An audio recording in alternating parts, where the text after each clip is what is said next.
it is not that we are saying or by ourselves that the elections should be put on hold. The issue is that preparations for the elections have not been conducted and the elections have not been funded.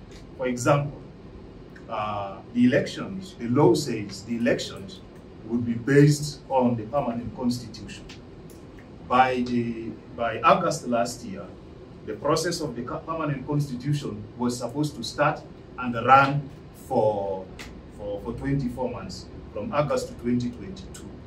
Now, we are left with about 2 months of the 24 months, and that process to deliver this constitution has not meaningfully started.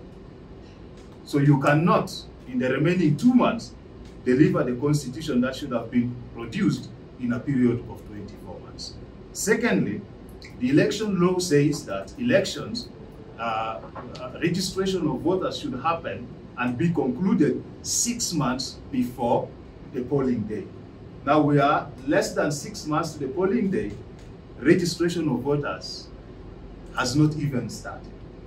And the Elections Commission, even if it is formed, is not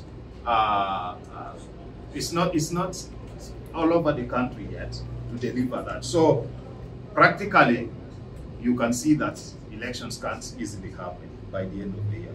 Now, there is the issue of what is the major challenge. I want to add a few messages on this. The major challenge we face now, first, the challenge that requires the attention of the international community, the question that was raised earlier, is number one, our political and security crisis have produced very serious humanitarian crisis. We have over 85% of our population in need of humanitarian assistance. We can't feed them as a country, they can't feed themselves. And so they rely on support from the international community, food, medication, and education, and some of these things. And so on that note, it becomes important not only for us South Sudanese to resolve the crisis, but it also needs the support of the international community, because they are heavily involved in addressing or responding to the humanitarian needs. The second thing is that our situation, we are situated in a country with conflicts all around.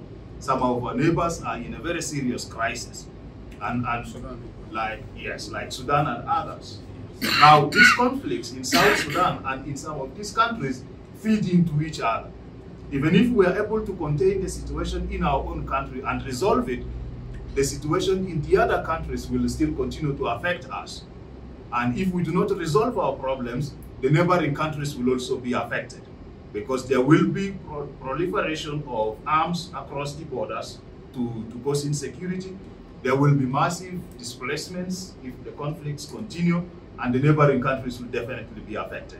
And so we need the region and the wider international community to contribute to resolving the conflict in South Sudan together with the conflicts in the region, to have a safe South Sudan and also a safe and secure region.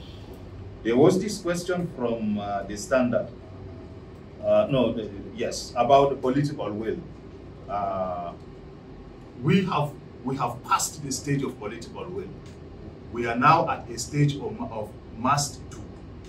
We must do without any question. And that is where we are. We must rescue South Sudan.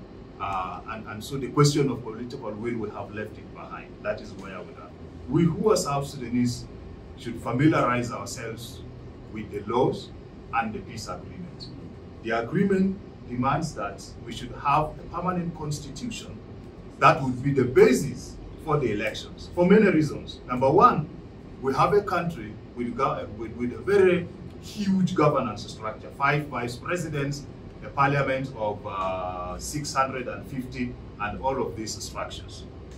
Now the constitution, the agreement demands that these provisions that are for the transitional period of the agreement must all be repealed, so that when we go for elections with a system of governance that we agree on, that is not based on the peace agreement.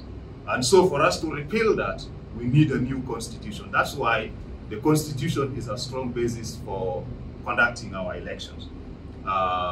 Yes, I think that is the aspect. The second thing is, we have made attempts since the 9th of January 2012, when the first National Constitutional Review Commission was established. It is over 12 years now, and we have not been able to produce a constitution. We continue to change this National Constitutional Review Commission without producing a constitution for 12 years. And so we think that it is appropriate that the Tumaini Initiative takes this responsibility to help us kickstart the process of delivering the permanent constitution in a hybrid manner, where we have an initial process here in Kenya, where a constitutional text will be drafted, not by the people of Kenya, but by the people of South Sudan. We will get our constitutional experts to work with the people to develop a constitutional text that may be debated and adopted in an inclusive constitutional conference, and that then should be taken back to our country for a referendum to get the endorsement of the public. Thank you.